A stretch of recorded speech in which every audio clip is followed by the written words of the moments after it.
કદાચ નહીં કરો પણ તમારા ઘરની અંદર જે ઘરડા લોકો છે એની સેવા કરશો ને તો બધું થઈ ગયું.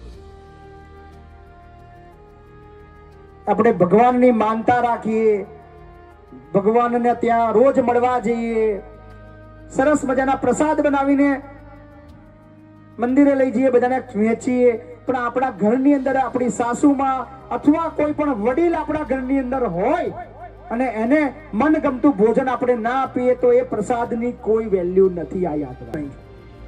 આના પરિસ્થિતિ ચાલી તો હમણાં જ મેં કીધું કે આ વર્ષની અંદર 5000 વડીલો કદાચ મારા આશ્રમમાં થઈ જશે, જે સ્પીડમાં ચાલી રહ્યું છે. તો આ એક બહુ મોટું દૂષણ છે. વૃદ્ધાશ્રમ અમે કેમ ચલાવી રહ્યા છીએ? બીકોઝ એ વ્યક્તિ, એ વડીલ મરી ના જાય, રોડ ઉપર જિંદગી ના જીવે એટલા માટે. એ એના મા બાપને સતાવે છે કે આવું થયું તો મારી દીકરી સાથે આવું ના બને, અથવા મારી દીકરી આવું ના કરે. સો એવું કોઈ પણ કામ ના કરશો જેના લીધે તમારા મા બાપને નીચું ઘાલવું પડે, સમગ્ર તમારા ગામને નીચું ઘાલવું પડે, સમગ્ર તમારા સમાજને નીચું ઘાલવું પડે. કારણ કે તમે તો કદાચ થોડા સુખ માટે તમારા ઘરને છોડીને ભાગી જાઓ છો, પણ એ તમારા ભાગ્યા પછી તમારા મા બાપની આંખોની અંદર તમારા બધાનો પ્રેમ જોઈને મને ઊંઘ ઉડી ગઈ. બાકી ફૂલ ઊંઘમાં હતા બાપુ, પણ પ્રોમિસ કરી હતી કે આવવાનું છે એટલે આવવાનું જોઈએ.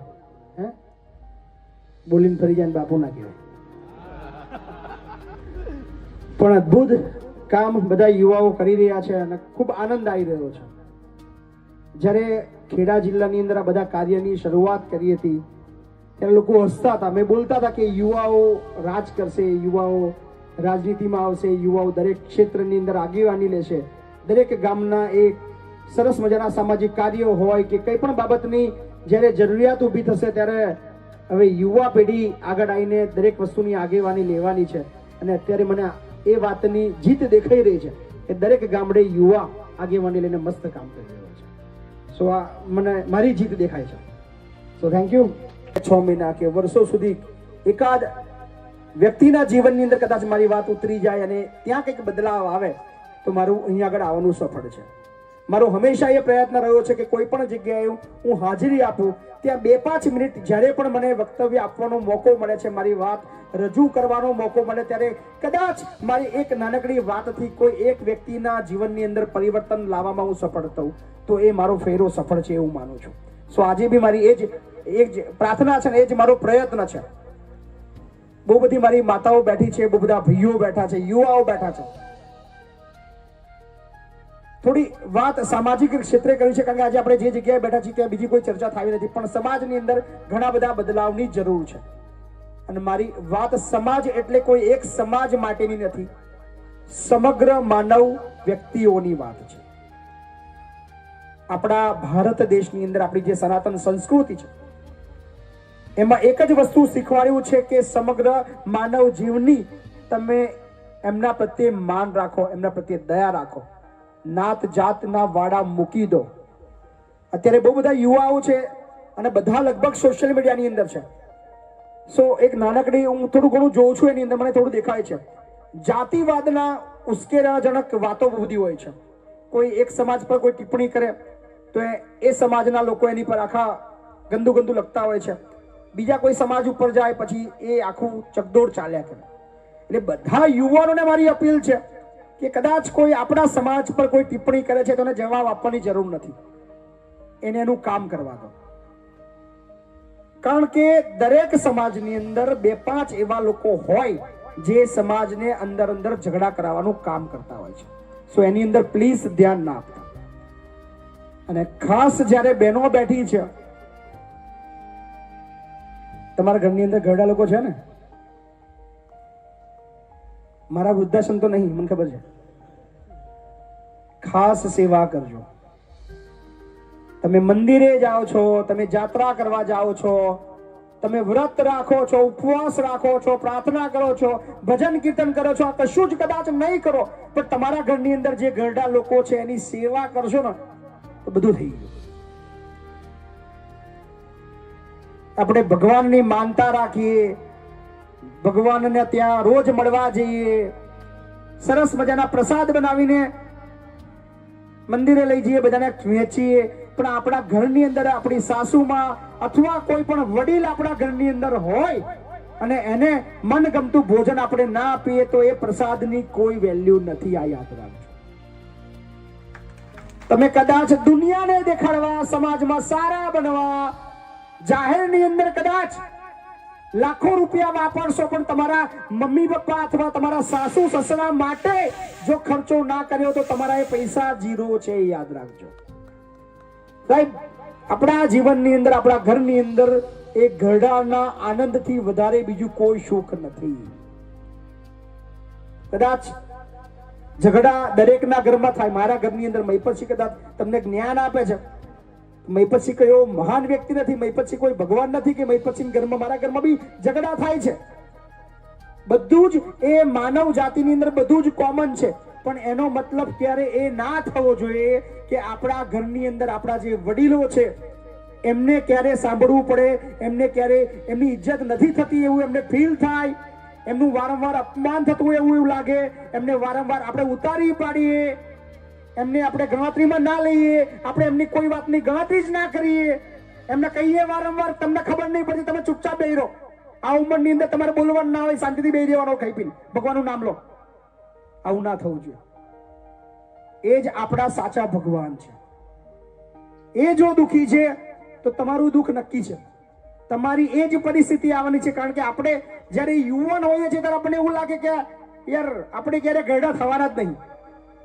આપણી જે ડોસીમાં છે એ જે જિંદગી જુએ છે એનાથી ચલાતું નથી, એનાથી બોલાતું નથી, એનાથી ખવાતું નથી, એનાથી કોઈ કામ નહીં થતું. ખાટલામાં છે. આપણને એવું અભિમાન આવે કે આ જિંદગી મારે નહીં જોવાની.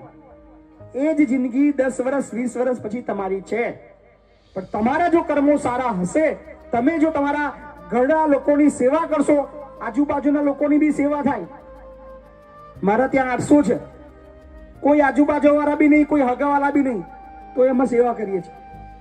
કોઈ નોંધ લે કે ના લે, ભગવાન તમારા કામની નોંધ લેશે. તમારા ફરિયાની અંદર પણ કોઈ વડીલ હોય, જેનું કોઈ ના હોય, સાહેબ એક ટાઈમ બી રોટલો, ભલે હુકો બી હોય હાલી આવજો.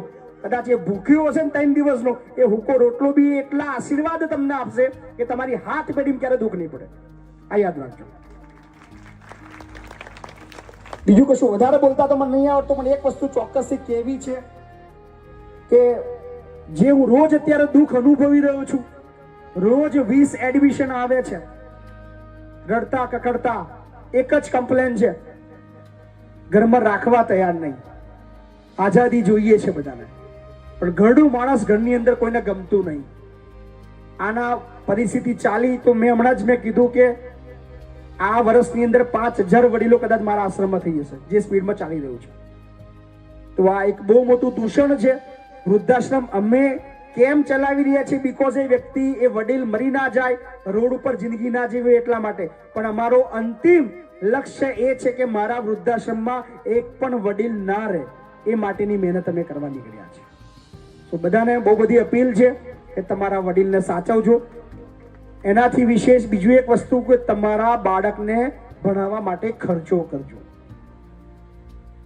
તમે દરેક તહેવારો પાછળ ખર્ચા કરો છો, માનતાઓ પાછળ ખર્ચા કરો છો, અને તમને જે સારું લાગે એની પાછળ તમે ખર્ચો કરો છો. પણ શિક્ષણ માટે હજી જેટલી ખર્ચની જરૂર છે, જેટલી જાગૃતિની જરૂર છે, એટલો ખર્ચો હજી ગામડા વિસ્તારની અંદર અને સ્પેશિયલી આપણા સમાજમાં કરવામાં નહીં આવતો. ભણવા બાબતની અંદર, દીકરીના ભણવા બાબતમાં પણ આપણે ધ્યાન નથી આપતા. પણ એમાં ઘણા એવા પરિબળો જવાબદાર છે. દીકરીઓ બી નાની નાની બેઠી છે. બહુ બધી ઘટનાઓ હવે સ્પીડલી વધી રહી છે. જે દીકરીઓ સાંભળે છે એમને કહું છું, તમારા મા બાપ તમારા માટે ખૂબ સપના જોવે છે, તમે ભણો, તમે એ લોકો ઈચ્છે પણ છે કે મારી દીકરી ભણે. પણ ગામની અંદર ભૂતકાળમાં એવા એકાદ બે કિસ્સા બન્યા હોય, એ સતત બીક એ એના મા બાપને સતાવે છે કે આવું થયું તો મારી દીકરી સાથે આવું ના બને, અથવા મારી દીકરી આવું ના કરે. સો એવું કોઈ પણ કામ ના કરશો જેના લીધે તમારા મા બાપને નીચું ઘાલવું પડે, સમગ્ર તમારા ગામને નીચું ઘાલવું પડે, સમગ્ર તમારા સમાજને નીચું ઘાલવું પડે.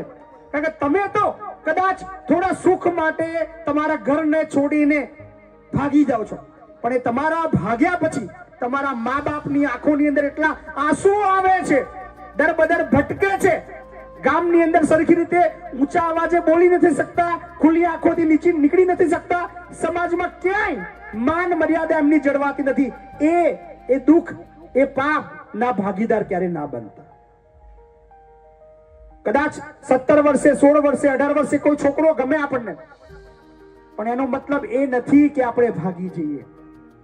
અને પહેલા કંઈક બનો, સક્ષમ બનો, ભણી ગણીને એવા આગળ વધો, અઢળક સારા સારા પાત્રો તમને મળવાના છે. પણ નાની ઉંમરની અંદર 16 વર્ષ 17 વર્ષ કે 18 વર્ષની અંદર એવું કોઈ કામ ના કરો જેના લીધે તમારો આખો પરિવાર વિખેરાઈ જાય. યાર ઘણા બાપને મેં રડતા મારા ઓફિસની અંદર જોયા છે, બોલે છે કે મારી દીકરી પાછળ મેં ખૂબ ખર્ચો કર્યો, 17 વર્ષની દીકરી હતી આજે ભાગી ગઈ. લાચાર બની જાય છે બાપ. એટલે બે હાથ જોડીને અપીલ કરું છું દીકરીઓને, પ્લીઝ તમારા મા બાપની ગરિમા જાળવજો. તમારા સમાજની, તમારી પોતાની અને આખા ગામની રિસ્પેક્ટ તમારા હાથમાં છે. સો બહુ બધી બધાને હું આભાર માનું છું. થેન્ક યુ, મને અહીંયા બોલાવ્યો, આટલું માન આપ્યું, સન્માન આપ્યું. અને ઓલવેઝ જ્યારે પણ આ ગામની અંદર કાર્યક્રમ હોય મને જાણ કરજો, ચોક્કસથી આવીશ. અને એ સિવાય જ્યાં પણ મારી જરૂર પડે, જે પણ અહીંયા આગળ બાળકો બેઠા છે, જે પણ સમાજના હોય, જે પણ ધર્મના હોય, જેને ભણવા માટેની જરૂર પડે ચોક્કસથી મને યાદ કરજો. જેને જે ભણવું હશે, ધોરણ 6 થી લઈને કોલેજ સુધી, જેને જે ભણવું હોય, જેટલી ફી હશે, જે કોલેજમાં જે સ્કૂલમાં ભણવું છે, ખાલી એકવાર આવી જજો, એની ગેરંટી મારે ત્યાંથી તમને હું ભણાવીશ. 1 પણ રૂપિયો ફી ભરવાની નથી. પૈસા માટે તમારું ભણતર નહીં અટકવા દો, એની હું ગેરંટી આલું છું. ખાલી એકવાર સંપર્ક કરજો, બાપુ મારું બાળક છે, મારી દીકરી છે કે મારો દીકરો છે, અને આ જગ્યાએ આ કોલેજમાં એડમિશન લેવું છે, જે પણ ફી થશે એના માટે હું બેઠો છું, ચિંતા ના કરતા. પણ તમારા બાળકને ભણાવજો. ભણશે તો આખા ગામનું નામ રોશન કરશે, આખા ગામ માટે લડશે, આખા ગામ માટે કામ કરશે, આખા સમાજ માટે કામ કરશે, આખા દેશને એ મદદરૂપ થશે. સો શિક્ષણની અંદર એ તાકાત છે. અને એ જ શિક્ષણ થકી જે પરિશ્રમ કરીને ઘણા બધા યુવાનો અત્યારે નોકરીએ લાગ્યા છે, જેનું કદાચ હમણાં થોડી વારમાં સન્માન થવાનું છે. સો એ બધાને બહુ બધી શુભેચ્છાઓ. થેન્ક યુ બધાને, મારા જય માતાજી. Thank you.